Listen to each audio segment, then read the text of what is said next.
Hello guys, welcome back to TFD with Cordy. Now look, I honestly didn't want to make this video, but if I'm going to sit here and call out players like Natasha Cloud or some of the others when they say things that are completely out of touch with reality when it comes to the league, the CBA, and the financial situation of the WNBA, then I've got to be fair. And that means today, we've got to talk about Sophie Cunningham. And listen, I like Sophie. I really do. If she came back to the Indiana Fever, I'd be happy about it.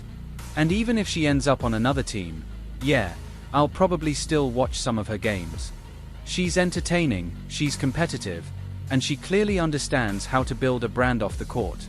She's got business ventures, media opportunities, and of course the Show Me Something podcast. But this is where things start to get a little crazy, because when she starts talking about the CBA negotiations and what players deserve financially from the league, the logic just completely falls apart. Like seriously, some of this stuff makes you sit back and go, what the hell are we even talking about right now? The reality is the league has struggled to turn a profit for years.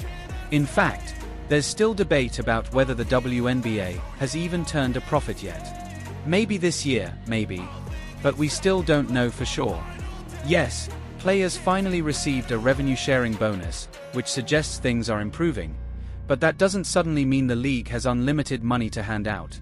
This isn't some magical money printer, where you just smash the damn button and cash flies out. So when Sophie Cunningham talks about continuing to push harder and harder in the CBA fight, like the players hold all the leverage, honestly, some of these comments are just bonkers. Absolutely bonkers. Like, what the hell are we doing here? We've got a lot to get into. On the last CBA, the league actually came back to us last night at like 10 p.m. Nothing happened with the revenue share. And that is the whole thing we're fighting for. They go and they change our salary cap, MHM, but only like half a percentage. Like, they give us like $50,000 to $100,000 more dollars, which is like, for individual players, or is that for teams? Teams. So it's like, oh well, you're getting more money there. It's like, no, that doesn't necessarily mean it will even affect you directly. Oh, someone else could get it. It fully has nothing to do with you as a player. No. And it makes literally no sense. And so they keep coming back and changing literally like half percentages, yeah, of things we're not even asking for. You think it's like a smokescreen to be like, hey, we're giving you this. Meanwhile, we're not actually changing stuff that matters. Yeah. I think they won't even talk about revenue share. But that is our whole fight, revenue share. If you're the league and I'm the player and you buy my jersey in the NBA, if you're paying $100, the league gets $50, and I get $50. Right now in the W, it's like the league gets $97 or $98, and I get $2. So when I bought your jersey, that all went to Kathy. And that's what I'm saying. They want 10 plus more games outside of the playoffs, and then you've got to pour into your product even more. But I'm telling you, they are trying to throw money at anything and everything and change half percentages, saying they moved and saying they're listening to us. Yet our biggest thing that they haven't even touched on is revenue share whatsoever. It's like revenue share is the main thing that we need you to touch on, and you're not doing it. Okay, but here's the thing. You would think Sophie Cunningham would be smart enough to understand why the league isn't touching this issue right now. There's a very simple reason. Financially, it just doesn't make sense. Like seriously, the numbers are the damn numbers. The WNBA has never tried to trick these players into thinking a massive revenue sharing deal was right around the corner. They've actually been pretty clear about that. In fact, before the NBA season even started, Adam Silver was asked about this during a Today Show interview, and he shut it down immediately. He basically said, whoa, I wouldn't call it revenue sharing, and made it clear that people were getting ahead of themselves. Like, calm the hell down. Stop acting like the money printer is about to explode. So the signals from the league have been there the entire damn time. And look, if players truly believe they deserve a bigger revenue share, that conversation might make sense later. Come back to the table in 3 years, when the league has had enough time to prove it can consistently turn a profit. But right now, that certainty simply isn't there. That's just basic business reality. So after that video, I saw a lot of reactions from you guys. And look, you all know this already.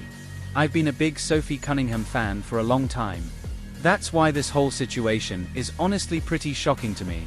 I never expected her to be one of the players, sounding this disconnected from the actual value and financial reality of the league. Like damn, what the hell happened here? What surprised me even more is how she's staying completely in lockstep with some of these other players who are pushing the same narrative. If you had asked me a few months ago, I would have bet money that Sophie would be one of the voices of common sense in this conversation. Clearly, I was wrong. And that's just the reality. Sometimes people you expect to be rational start saying some wild stuff, and you're just sitting there like, are we serious right now? I've been reading a lot of comments from you guys too. One person said it best, even Sophie Cunningham has lost her mind. And honestly, that comment had me laughing because damn, that's exactly what it feels like right now. And then they pointed something out that's worth thinking about. This summer is stacked with sports, the NWSL, MLS, MLB, the FIFA World Cup, tennis, golf, and even a new pro softball league starting up. If the WNBA skips the 2026 season, there's a real chance the league gets completely lost in the shuffle. That's not hate. That's just the brutal reality of the sports calendar. Alright, I've got to be honest here. I genuinely cannot believe those were Sophie's comments on this situation. I really can't. If you had asked me before all of this started, I probably would have guessed she'd be one of the 20 players who didn't vote no on that survey the other day. And this is the part that a lot of these players just don't seem to understand. This whole situation isn't about what you think you deserve. It's not. Your feelings, your opinions, the emotions behind it, none of that means a damn thing when we're talking about a business.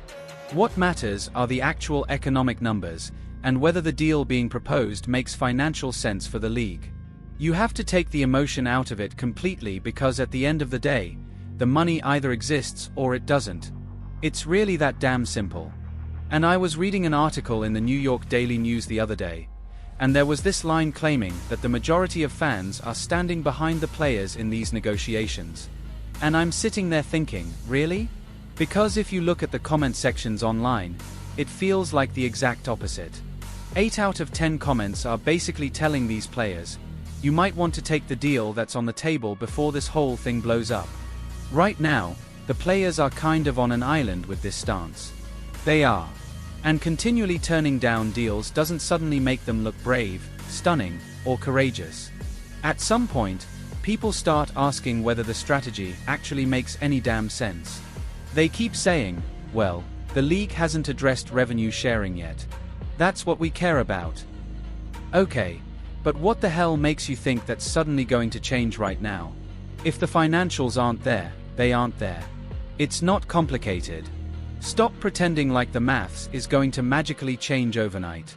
And Sophie, look, I'm not saying your individual brand isn't worth more. It probably is. Realistically, you might be more valuable than most players in the league outside of maybe a handful of names. But that actually highlights the bigger issue. Because the reality is the league could run games with rookie contract players and replacement level talent, and a lot of the audience would still show up for the biggest stars. If there's a game featuring Caitlin Clark and Paige Buchers, people are going to tune in. That's just the truth. Fans are going to sit down and watch that matchup no matter who the hell fills out the rest of the roster. So yeah, I had to call this one out because some of these comments just don't add up. You'd expect better analysis from players who are clearly intelligent and building brands off the court. But right now this united front the players are presenting, it's not looking very convincing. Honestly, it's looking messy as hell. Anyway, tell me what you think in the comments below. And don't forget to like and subscribe.